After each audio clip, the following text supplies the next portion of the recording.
गोखरू, एक दिव्य पौधा। दोस्तों, एक नहीं हजारों बीमारी का उपचार होगा इस पौधे से। गोखरू पौधा की उत्पत्ति जुड़ा है समुद्र मंथन और माता गौ से। अमृत से अधिक चमत्कारी है गोखरू का पौधा। नमस्कार दोस्तों, प्राचीन ज्ञान चैनल के एक नवीन फ्रेश वीडियो में आपका स्वागत है। दोस्तों, इस वीडियो को ध्यान लगाकर अंत तक जरूर देखिएगा। दोस्तों, सृष्टि के आरंभ से ही मानव और प्रकृति का एक अटूट संबंध रहा है। प्रकृति ने अपनी कोख में अनगिनत रहस्य और उपहार छिपा रखे हैं जो मानव जीवन के कल्याण के लिए ही हैं। हमारे ऋषियों मुनियों ने अपने गहन ध्यान और असाधारण ज्ञान से प्रकृति के इन रहस्यों को समझा और उन्हें लोक कल्याण के लिए लिपिबद्ध किया। आयुर्वेद, जो कि विश्व की प्राचीनतम चिकित्सा पद्धतियों में से एक है, इसी ज्ञान का एक विशाल भंडार है। इस ज्ञान गंगा में कुछ ऐसी वनस्पतियों का वर्णन है जिन्हें सामान्य दृष्टि से तो केवल घास फूस समझा जाता है, परंतु उनके भीतर संपूर्ण मानव जाति का स्वास्थ्य सुधारने की क्षमता निहित है। इन्हीं दिव्य वनस्पतियों में से एक है गोखरू। इसका नाम सुनते ही मन में कांटों से भरे एक छोटे से फल की छवि उभरती है जो अक्सर खेतों और खाली पड़ी भूमि पर उग आता है। साधारण जन इसे एक व्यर्थ का पौधा मानकर अनदेखा कर देते हैं, परंतु आयुर्वेद के ज्ञाता और प्राचीन ज्ञान के उपासक इसके वास्तविक मूल्य को जानते हैं। यह कोई साधारण पौधा नहीं, अपितु भूमि पर उगने वाली एक संजीवनी है। इसके छोटे छोटे फलों और जड़ों में ऐसी शक्ति समाहित है जो केवल एक या दो नहीं, अपितु सहस्त्रों व्याधियों का शमन करने की क्षमता रखती है। इस अध्याय में हम गोखरू पौधे की दिव्य उत्पत्ति की कथा और इसके उन अद्भुत औषधीय गुणों पर विस्तार से चर्चा करेंगे जो इसे हजारों बीमारियों का उपचार करने वाला पौधा बनाते हैं। गोखरू पौधे की पौराणिक उत्पत्ति। प्रत्येक दिव्य वस्तु की उत्पत्ति के पीछे कोई न कोई पौराणिक आख्यान अवश्य जुड़ा होता है जो उसके महत्व को और भी बढ़ा देता है। गोखरू के विषय में भी कई प्राचीन मान्यताएं प्रचलित हैं। एक प्रमुख मान्यता के अनुसार इसकी उत्पत्ति समुद्र मंथन के समय हुई थी, जब देवों और असुरों ने मिलकर क्षीर सागर का मंथन किया तो उसमें से 14 अनमोल रत्न निकले। इसी मंथन के दौरान जब भगवान धन्वंतरी अमृत कलश लेकर प्रकट हुए तो उस कलश से अमृत की कुछ बूंदें पृथ्वी पर छलक गईं। ऐसा माना जाता है कि जिन जिन स्थानों पर वे अमृत की बूंदें गिरीं, वहां वहां दिव्य गुणों से युक्त वनस्पतियों ने जन्म लिया। गोखरू उन्हीं में से एक है। अमृत के अंश से उत्पन्न होने के कारण ही इसमें कायाकल्प करने और रोगों को जड़ से समाप्त करने की अद्भुत क्षमता है। एक अन्य कथा के अनुसार जब भगवान शिव ने कामदेव को अपने तीसरे नेत्र की अग्नि से भस्म कर दिया था, तब उनकी क्रोधाग्नि की कुछ ज्वालाएं पृथ्वी पर भी गिरी थीं। उन स्थानों पर जो वनस्पति उत्पन्न हुई उसमें भगवान शिव की प्रचंड ऊर्जा का अंश समाहित हो गया। गोखरू के कांटेदार फल उसी ऊर्जा के प्रतीक माने जाते हैं जो शरीर में प्रवेश कर रोगों के असुरों का विनाश करते हैं। एक और लोक कथा कहती है कि जब देवता पृथ्वी पर विचरण करते थे तो उनके चरणों की धूल जहां भी पड़ती थी वह भूमि पवित्र हो जाती थी।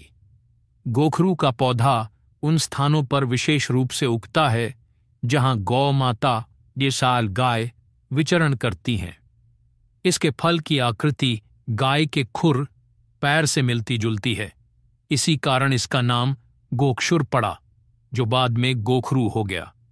गौ माता में सभी देवी देवताओं का वास माना जाता है, अतः उनके सानिध्य में उगने के कारण इस पौधे में भी दिव्य औषधीय गुण स्वतः ही आ गए। इन कथाओं का सार यही है कि गोखरू कोई सामान्य पौधा नहीं है, बल्कि इसमें अमृत और देवत्व का अंश है जो इसे औषधीय गुणों का भंडार बनाता है। आयुर्वेद में गोखरू त्रिदोष का शमन करता आयुर्वेद का मूल सिद्धांत त्रिदोष पर आधारित है: वात, पित्त और कफ। जब तक ये तीनों दोष शरीर में संतुलित अवस्था में रहते हैं, तब तक व्यक्ति स्वस्थ रहता है। जब भी इनमें से किसी एक का संतुलन बिगड़ता है, तो रोग उत्पन्न होते हैं। गोखरू की सबसे बड़ी विशेषता यह है कि यह तीनों दोषों को शांत करने की क्षमता रखता है, जिस कारण यह लगभग हर प्रकार के रोग में लाभदायक सिद्ध होता है। वातशामक। गोखरू का गुण स्निग्ध और गुरु होता है। यह वात की रुक्षता और शीतलता को कम करता है। वात के बढ़ने से शरीर में दर्द, अकड़न, जोड़ों की समस्याएं और तंत्रिका तंत्र से जुड़ी व्याधियां होती हैं। गोखरू इन सभी समस्याओं में राहत पहुंचाता है। पित्त शामक। गोखरू की तासीर शीतल होती है। यह बढ़े हुए पित्त को शांत करता है, जिससे शरीर की अतिरिक्त गर्मी, जलन, त्वचा के रोग और रक्त संबंधी विकारों में लाभ मिलता है। कफ शामक। यह मूत्र की मात्रा बढ़ाने वाला होता है, जिससे शरीर में जमा अतिरिक्त कफ और जल बाहर निकल जाता है। यह श्वसन तंत्र को भी बल प्रदान करता है। इस त्रिदोषनाशक गुण के कारण ही गोखरू को एक रसायन औषधि माना गया है, अर्थात जो शरीर की सभी धातुओं, रस, रक्त, मांस, मेद, अस्थि, मज्जा, शुक्र का पोषण कर यौवन को बनाए रखती है और वृद्धावस्था को दूर रखती है। सहस्त्र रोगों का एक उपचार, गोखरू। गोखरू का प्रभाव शरीर के लगभग सभी अंगों और प्रणालियों पर पड़ता है। आइए इसके कुछ प्रमुख औषधीय प्रयोगों को विस्तार से जानें। एत मूत्र एवं वृक्क, किडनी, संस्थान के रोग। यह गोखरू का सबसे प्रसिद्ध और प्रभावी उपयोग क्षेत्र है। इसे मूत्रल औषधियों में सर्वश्रेष्ठ माना गया है। पथरी, अश्मरी। गोखरू का काढ़ा या चूर्ण नियमित रूप से सेवन करने से गुर्दे और मूत्राशय की पथरी छोटे छोटे कणों में टूटकर मूत्र के साथ बाहर निकल जाती है। यह नई पथरी बनने से भी रोकता है। मूत्र में जलन, मूत्रकृच्छ।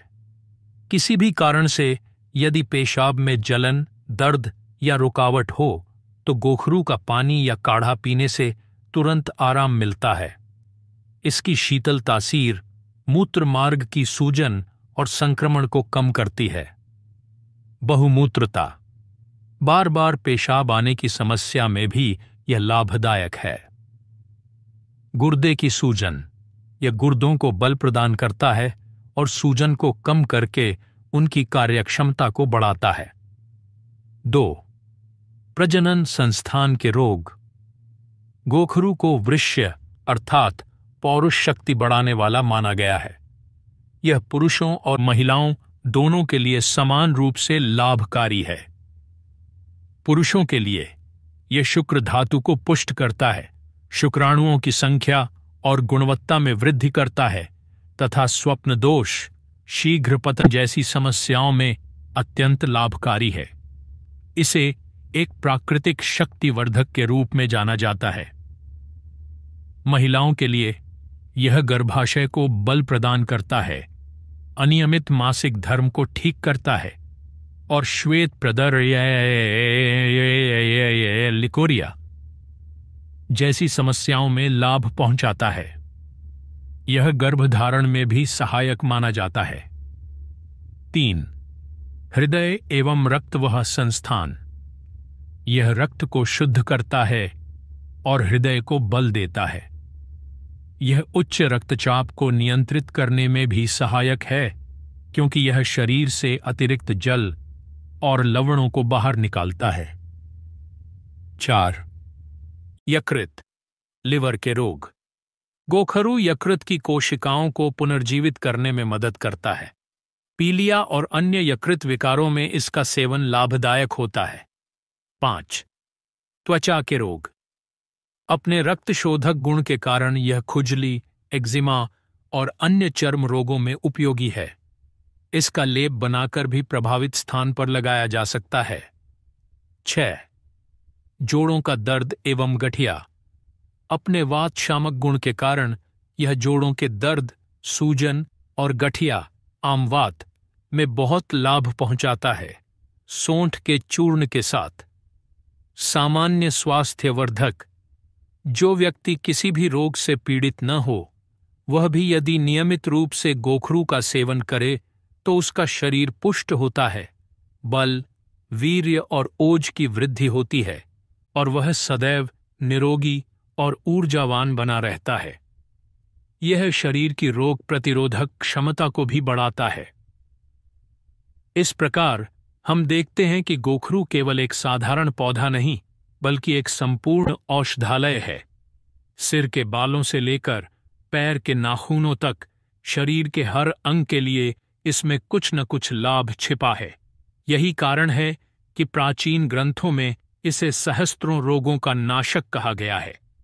दोस्तों, आइए जानते हैं गोखरू पौधा का चमत्कार, तांत्रिक प्रयोग, ज्योतिष प्रयोग, आयुर्वेदिक प्रयोग। दोस्तों, भारतीय संस्कृति और ज्ञान परंपरा केवल एक ही दिशा में नहीं बही, बल्कि यह एक विशाल नदी के समान है जिसमें अनेकों सहायक नदियां आकर मिलती हैं। आयुर्वेद जहां शरीर और स्वास्थ्य का विज्ञान है, वहीं तंत्र और ज्योतिष सूक्ष्म जगत और ब्रह्मांडीय ऊर्जाओं के अध्ययन से संबंधित हैं। यह अत्यंत आश्चर्यजनक है कि गोखरू जैसा एक छोटा सा पौधा इन तीनों ही प्रमुख ज्ञान धाराओं में अपना एक विशिष्ट स्थान रखता है। इसका उपयोग केवल शारीरिक व्याधियों को दूर करने के लिए ही नहीं, बल्कि जीवन की अदृश्य बाधाओं को हटाने, ग्रहों के दुष्प्रभावों को शांत करने और आध्यात्मिक ऊर्जा को जागृत करने के लिए भी किया जाता रहा है। इस अध्याय में हम गोखरू के इन्हीं चमत्कारी और रहस्यमयी प्रयोगों की गहराई में उतरेंगे। हम जानेंगे कि कैसे एक ही पौधे को आयुर्वेद, तंत्र और ज्योतिष के साधक अपने अपने ज्ञान के अनुसार भिन्न भिन्न कार्यों के लिए उपयोग में लाते हैं और इसके चमत्कारिक परिणामों को प्राप्त करते हैं। आयुर्वेदिक प्रयोग, प्रत्यक्ष चमत्कार। आयुर्वेदिक प्रयोगों को हम प्रत्यक्ष चमत्कार कह सकते हैं, क्योंकि इनके परिणाम सीधे शरीर पर दिखाई देते हैं। पिछले अध्याय में हमने इसके औषधीय गुणों की चर्चा की, परंतु यहां हम उन विशिष्ट प्रयोगों की बात करेंगे जिन्हें चमत्कार की संज्ञा दी जाती है। कायाकल्प का चमत्कार आयुर्वेद में रसायन चिकित्सा का वर्णन है, जिसका उद्देश्य शरीर को पुण्य, युवा बनाना है। गोखरू एक प्रमुख रसायन औषधि है। यदि कोई व्यक्ति 40 दिन तक गाय के दूध के साथ गोखरू चूर्ण का सेवन करे और केवल दूध भात का भोजन करे, तो उसका शरीर विषमुक्त होकर कांतिमान और बलशाली हो जाता है। उसकी त्वचा की झुर्रियां कम होने लगती हैं और इंद्रियां पुनः शक्तिशाली हो जाती हैं। यह शरीर के स्तर पर एक साक्षात चमत्कार ही है। अश्मरी भेदन का चमत्कार। 10-10 ग्राम की पथरी को बिना किसी शल्य क्रिया के केवल गोखरू के काढ़े से गलाकर बाहर निकाल देना किसी चमत्कार से कम नहीं है। आयुर्वेद के वैद्य सदियों से यह करते आ रहे हैं। गोखरू, पाषाण भेद और कुल्थी का काढ़ा बनाकर पिलाने से बड़ी से बड़ी पथरी भी रेत बनकर निकल जाती है। शक्तिवर्धन का चमत्कार। जो व्यक्ति शारीरिक रूप से अत्यंत क्षीण हो गया हो, उसे गोखरू, अश्वगंधा और शतावरी को बराबर मात्रा में मिलाकर दूध के साथ देने से उसके शरीर में कुछ ही हफ्तों में नवजीवन का संचार हो जाता है। उसका बल और वीर्य इतना बढ़ जाता है कि वह स्वयं को किसी युवा से कम नहीं समझता। ये आयुर्वेदिक प्रयोग तर्क और विज्ञान पर आधारित हैं, परंतु उनके परिणाम इतने प्रभावशाली होते हैं कि वे किसी भी देखने वाले को चमत्कार प्रतीत होते हैं। तांत्रिक प्रयोग, सूक्ष्म जगत पर प्रभाव। तंत्र शास्त्र का मानना है कि प्रत्येक वनस्पति में एक अधिष्ठात्री देवी या एक विशेष ऊर्जा होती है। उस ऊर्जा को मंत्रों और विशेष क्रियाओं द्वारा जागृत करके असाधारण कार्य सिद्ध किए जा सकते हैं।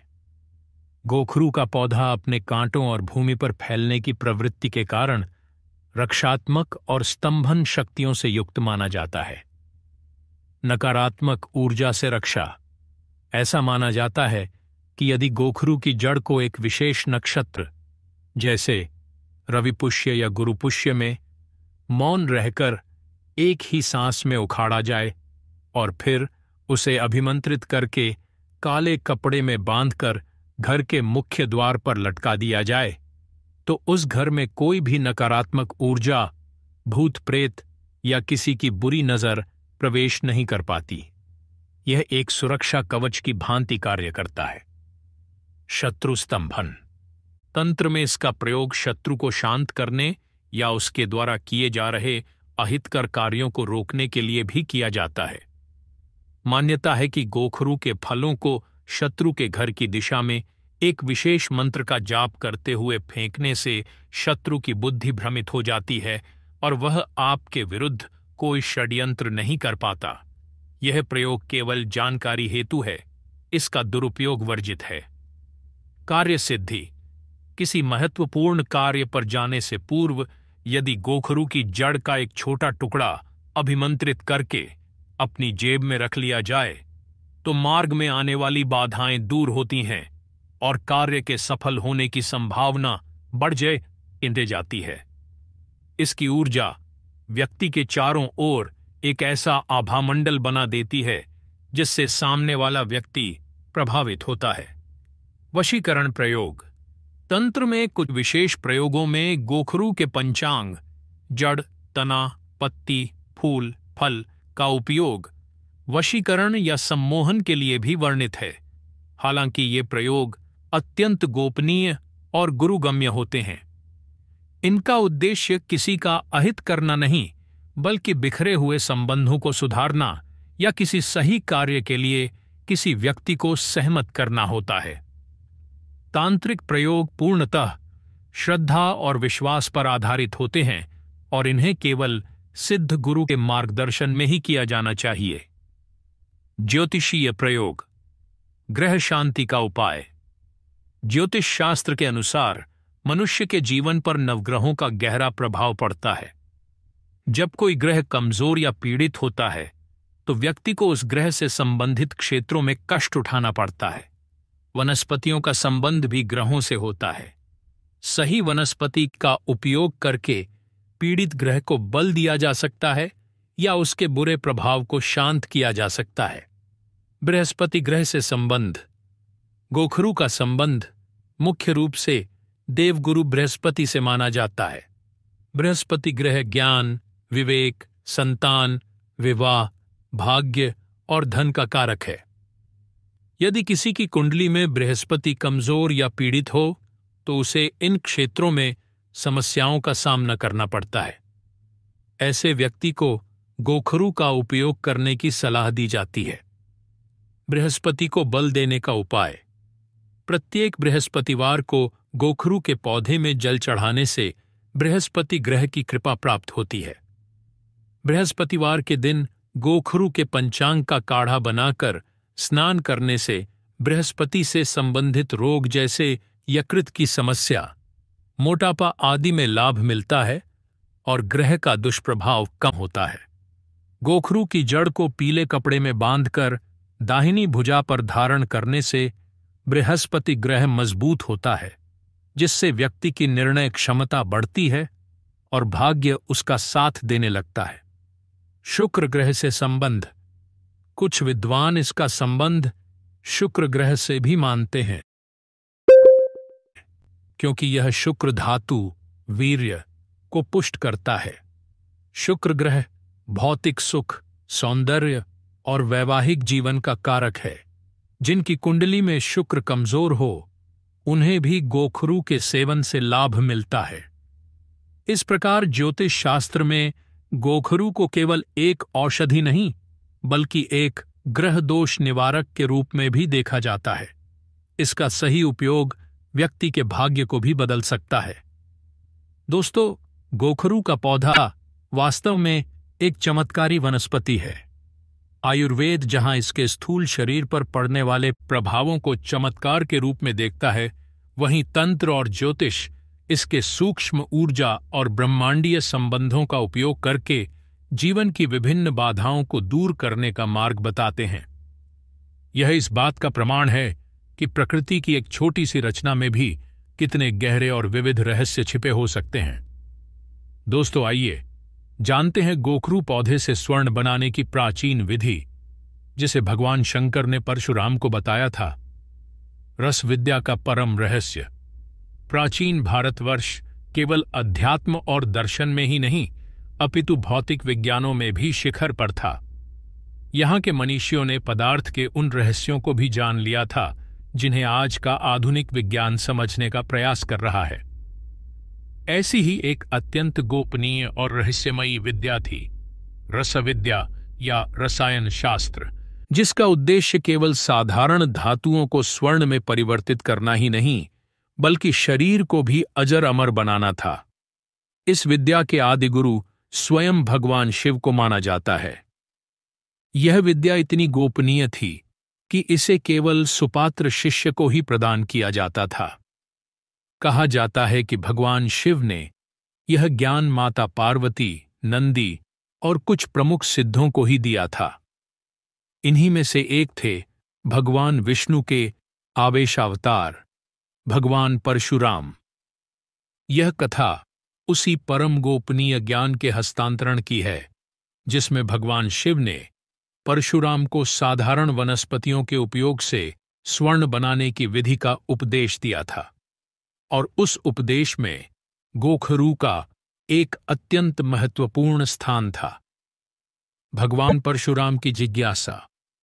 भगवान परशुराम ने आतताई क्षत्रियों का 21 बार संहार कर पृथ्वी को उनके भार से मुक्त कर दिया था। इसके पश्चात उन्होंने समस्त पृथ्वी कश्यप ऋषि को दान कर दी और स्वयं महेंद्र पर्वत पर तपस्या करने चले गए। अपनी घोर तपस्या से उन्होंने भगवान शिव को प्रसन्न कर लिया। जब महादेव प्रकट हुए और उनसे वर मांगने को कहा, तो त्रिकालदर्शी परशुराम ने अपने लिए कुछ नहीं मांगा। उन्होंने करुणा भरे स्वर में कहा, हे प्रभु, मैंने पृथ्वी पर शांति तो स्थापित कर दी, परंतु मैं देखता हूं कि दरिद्रता और अभाव के कारण मानव बहुत दुखी है। रोगों से उसका शरीर क्षीण हो रहा है और धन के बिना वह सम्मान का जीवन नहीं जी पा रहा है। आप तो जगत के स्वामी हैं, कृपा कर मुझे वह ज्ञान प्रदान करें जिससे मैं साधारण वस्तुओं से मूल्यवान धातुओं का निर्माण कर सकूं और मानव मात्र की दरिद्रता को दूर कर सकूं। भगवान परशुराम की इस लोक कल्याण की भावना से महादेव अत्यंत प्रसन्न हुए। उन्होंने कहा, हे भार्गव, तुम वास्तव में एक सुपात्र शिष्य हो। मैं तुम्हें आज वह रहस्यमयी रसविद्या प्रदान करता हूं जिसके द्वारा तुम न केवल धातुओं का परिवर्तन कर सकोगे, बल्कि जीर्ण शीर्ण शरीर को भी नवीन बना सकोगे। ध्यान से सुनो, इस प्रकृति में कोई भी वस्तु तुच्छ नहीं है। जिसे तुम साधारण घास फूस समझते हो, उसी में कुबेर का भगवान शिव ने परशुराम को उपदेश देना आरंभ किया। हे परशुराम, स्वर्ण कोई साधारण धातु नहीं है, यह सूर्य की ऊर्जा का स्थूल रूप है। इसे बनाने के लिए पृथ्वी पर उपलब्ध सूर्य ऊर्जा को धारण करने वाली वस्तुओं की आवश्यकता होती है। वनस्पतियां सूर्य की ऊर्जा को अपने भीतर सोखती हैं, परंतु कुछ वनस्पतियों में यह क्षमता असाधारण होती है। गोक्षुर, गोखरू भी उन्हीं में से एक है। गोक्षुर को केवल एक पौधा मत समझो, यह भौम पारद है, अर्थात भूमि पर पाया जाने वाला एक विशेष प्रकार का पारा। जिस प्रकार शुद्ध किया हुआ पारा सभी धातुओं को अपने में समाहित कर सकता है, उसी प्रकार दिव्य गोक्षुर भी धातु के प्राण को परिवर्तित करने की क्षमता रखता है। स्वर्ण निर्माण की विधि के कई चरण हैं, इन्हें धैर्यपूर्वक सुनो और समझो। प्रथम चरण, दिव्य गोक्षुर का चयन। सर्वप्रथम तुम्हें सही गोक्षुर का चयन करना होगा। वह गोक्षुर जो किसी शिवालय, सिद्धपीठ या किसी पवित्र नदी के किनारे उगा हो और जिसके फल पुष्ट और कांटों से भरे हों, वही इस कार्य के लिए उत्तम है। इसे किसी शुभ नक्षत्र, विशेषकर जब चंद्रमा रोहिणी या पुष्य नक्षत्र में हो, तब सूर्योदय से पूर्व मौन धारण कर पौधे से क्षमा याचना करने के पश्चात ही उखाड़ना चाहिए। केवल जड़ सहित पूरा पंचांग, जड़, तना, पत्ती, फूल, फल ही ग्राह्य है। द्वितीय चरण, पंचांग का शोधन, अमृतकरण। अब इस पंचांग का शोधन करना होगा ताकि इसके स्थूल गुण समाप्त हो जाएं और केवल दिव्य गुण ही शेष रहें। इसके लिए गोक्षुर के पंचांग को त्रिफला, हर्ड, बहेड़ा, आंवला के काढ़े से 7 बार धोना चाहिए। फिर इसे 7 बार गौ दुग्ध से और अंत में 7 बार शुद्ध शहद से धोना चाहिए। इस क्रिया के दौरान मेरे ओम नमः शिवाय मंत्र का निरंतर जाप करते रहना चाहिए। इस प्रक्रिया से यह पंचांग विषमुक्त होकर अमृत तुल्य हो जाता है। तृतीय चरण, सत्वपातन, आत्मा का निष्कर्षण। यह सबसे महत्वपूर्ण चरण है। अब इस शोधित पंचांग को छाया में सुखाकर उसका महीन चूर्ण बना लो। इस चूर्ण को शुद्ध घी और शहद विषम मात्रा में के साथ मिलाकर एक लेप तैयार करो। अब एक विशेष प्रकार की मिट्टी, सर्प की बांबी की मिट्टी और श्मशान की मिट्टी का मिश्रण से बनी एक मूषा लो। इस मूषा के भीतर इस लेप को भर दो। अब इस मूषा को भूगर्भ में 1 हाथ गहरे गड्ढे में रखकर उसके चारों ओर जंगली कंधों, उपलों की धीमी आंच दो। यह आंच 7 दिन और 7 रात तक निरंतर जलनी चाहिए। इस प्रक्रिया को पाताल अग्नि कहते हैं। 7 दिन पश्चात जब तुम मूषा को खोलोगे तो तुम्हें भीतर भस्म के बीच में एक मोती के समान चमकदार ठोस पदार्थ मिलेगा। यही गोक्षुर का सत्व या उसकी आत्मा है। यह अत्यंत शक्तिशाली होता है। चतुर्थ चरण, धातु वेद, स्वर्ण निर्माण। अब अंतिम चरण आता है। 1 तोला लगभग 12 ग्राम शुद्ध ताम्र, तांबा या नाग, सीसा धातु लो। उसे अग्नि पर तपाकर पिघला लो। जब धातु पूरी तरह पिघल जाए तो उसमें एक रत्ती लगभग 125 मिलीग्राम गोक्षुर का सत्व डाल दो। सत्व के डालते ही पिघली हुई धातु में एक तीव्र हलचल होगी और उसका रंग बदलने लगेगा। इस समय ह्रीं बीज मंत्र का जाप करते रहना चाहिए। जब धातु शांत हो जाए तो उसे ठंडा होने दो। हे परशुराम, जब तुम उसे बाहर निकालोगे तो तुम देखोगे कि वह साधारण तांबा अब सूर्य के समान चमकने वाले शुद्ध स्वर्ण में परिवर्तित हो चुका है। ज्ञान का सार और चेतावनी। विधि बताने के पश्चात भगवान शिव ने परशुराम को चेतावनी भी दी। उन्होंने कहा, हे परशुराम, मैंने तुम्हें यह परम गोपनीय ज्ञान लोक कल्याण के लिए दिया है, स्वार्थ के लिए नहीं। इस विधि से बनाए गए स्वर्ण का उपयोग केवल यज्ञ, धर्म, औषध निर्माण और गरीबों की सेवा के लिए ही करना। यदि किसी ने इसका उपयोग अपने अहंकार की तुष्टि या भोग विलास के लिए किया तो यह स्वर्ण अपनी दिव्यता खो देगा और उसके लिए विनाश का कारण बनेगा। और यह भी स्मरण रखना कि यह धातु परिवर्तन केवल बाहरी क्रिया नहीं है, यह एक आध्यात्मिक साधना भी है। जिस प्रकार तांबा स्वर्ण में बदलता है, उसी प्रकार इस प्रक्रिया को करने वाले साधक का मन भी शुद्ध होकर कुंदन बन जाता है। असली रसायन तो मनुष्य के मन को बदलना है। धातु को बदलना तो केवल उसका एक प्रतीक मात्र है। यह कथा हमें बताती है कि गोखरू जैसे साधारण से दिखने वाले पौधे में भी असाधारण रहस्य छिपे हो सकते हैं। यह हमें यह भी सिखाती है कि प्रकृति का हर कण मूल्यवान है, बस उसे देखने और समझने वाली दृष्टि चाहिए। भगवान शिव और परशुराम का यह संवाद रसविद्या के साथ साथ गहरे आध्यात्मिक सिद्धांतों को भी उजागर करता है। दोस्तों, आइए जानते हैं गोखरू के पौधे से गरीबी कैसे मिटाएं। गोखरू के पौधे के प्रकार। गोखरू पौधा कहाँ कहाँ पाया जाता है भारत में? इनके अन्य नाम।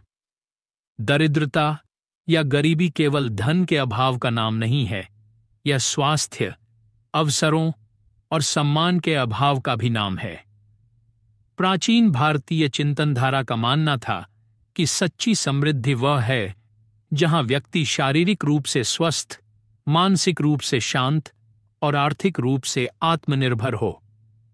इस दृष्टिकोण से देखें तो प्रकृति ने हमें गरीबी मिटाने के अनगिनत साधन प्रदान किए हैं, बस हमें उन्हें पहचानने और सही उपयोग करने की आवश्यकता है। गोखरू का पौधा इसी का एक उत्कृष्ट उदाहरण है।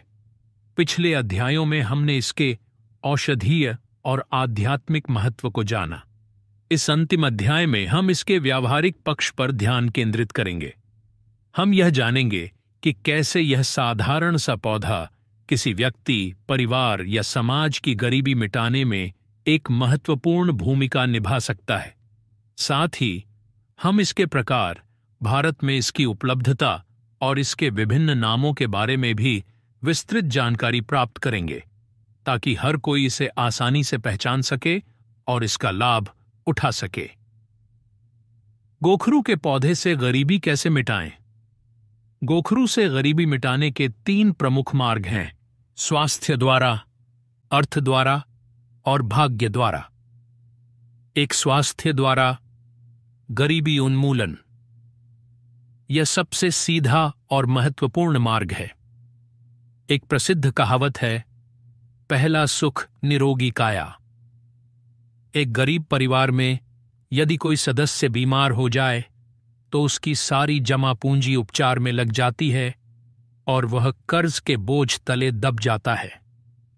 बीमारी के कारण वह काम करने में भी असमर्थ हो जाता है, जिससे आय का स्रोत भी बंद हो जाता है। यह गरीबी का एक दुष्चक्र है।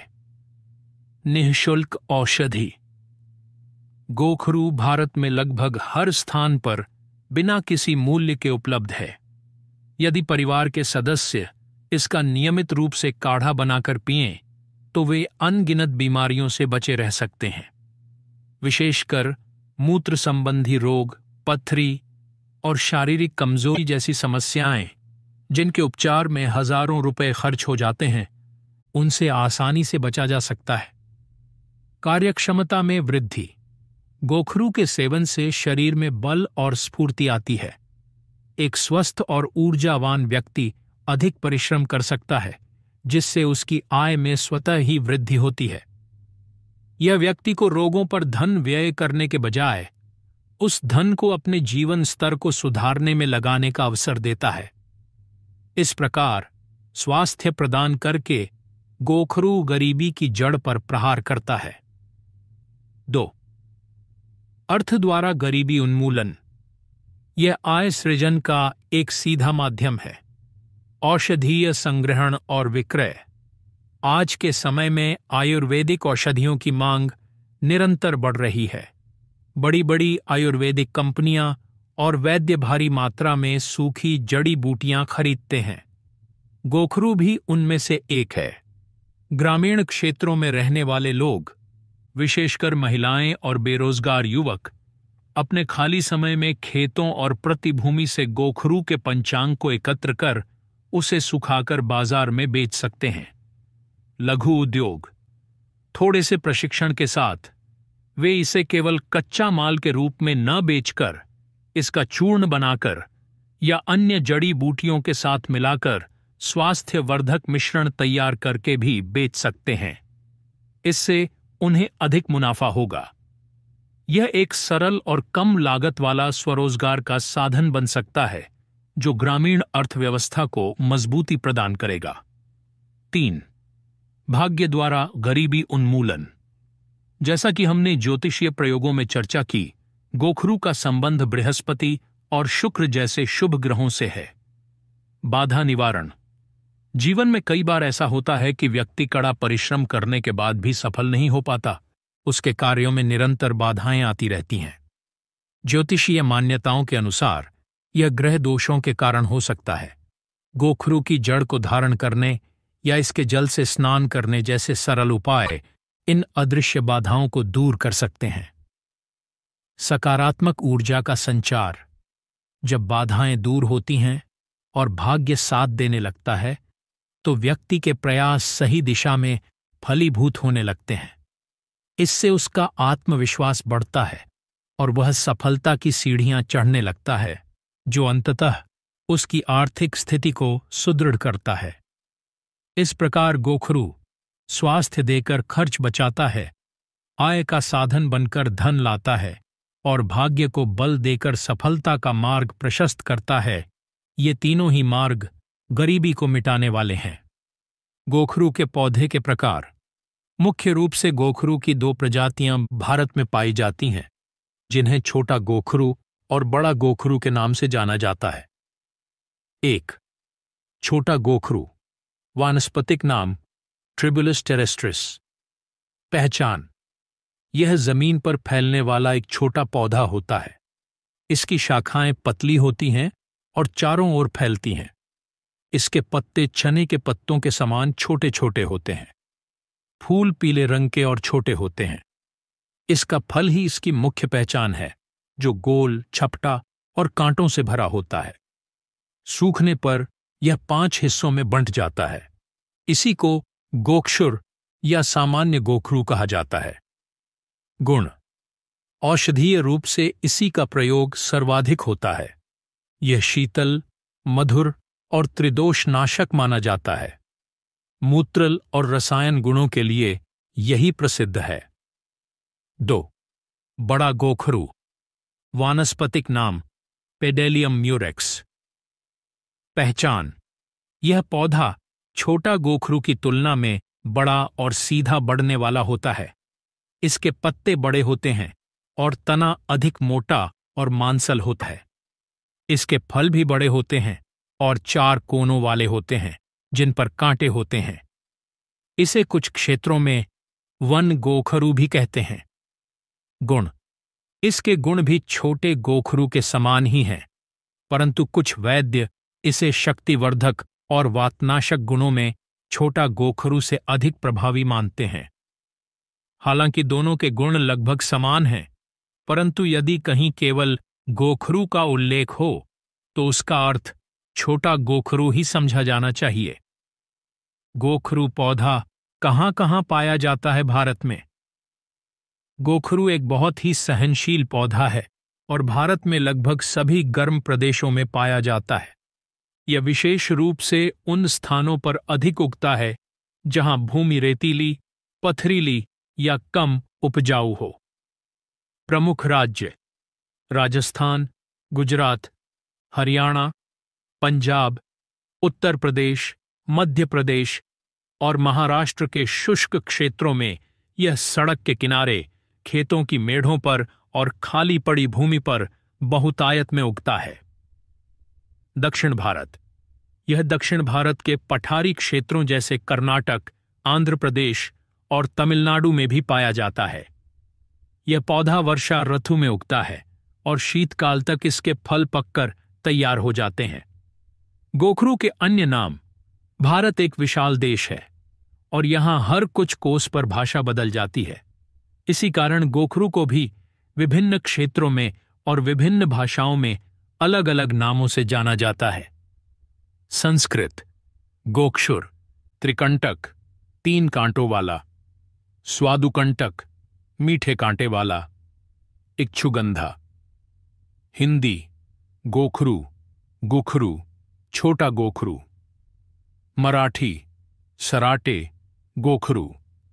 गुजराती: बेठा गोखरू, नहान गोखरू। बंगाली: गोखुरी, गोखुर। पंजाबी: गुखरू, लौटक। तमिल: नेरिंजिल, चिरुनेरिंजिल। तेलुगु: पल्लेरू। अंग्रेजी: लैंड कैलट्रॉप्स, पंच्योर विन। इन विभिन्न नामों को जानना इसलिए आवश्यक है ताकि आप अपने क्षेत्र में इस पौधे को आसानी से पहचान सकें और किसी भ्रम का शिकार न हों। यह वीडियो संग्रह गोखरू के पौधे की एक विस्तृत यात्रा थी, उसकी पौराणिक उत्पत्ति से लेकर उसके आयुर्वेदिक और आध्यात्मिक चमत्कारों तक, और अंत में उसके व्यावहारिक उपयोग द्वारा गरीबी मिटाने के साधनों तक। यह हमें सिखाता है कि जिसे हम तुच्छ और व्यर्थ समझते हैं, उसमें भी गहन संभावनाएं छिपी हो सकती हैं। गोखरू केवल एक पौधा नहीं, यह आरोग्य, समृद्धि और प्रकृति के साथ हमारे गहरे संबंध का एक जीवंत प्रतीक है। दोस्तों, ये थे गोखरू के विषय पर महत्वपूर्ण जानकारी। इसी तरह के ज्ञानवर्धक वीडियो पाने के लिए हमारे प्राचीन ज्ञान चैनल को सब्सक्राइब कर बाजू में बने बेल आइकन को दबा लीजिए, जिससे आने वाले नालेगबल वीडियो आपको सबसे पहले मिल सके। धन्यवाद।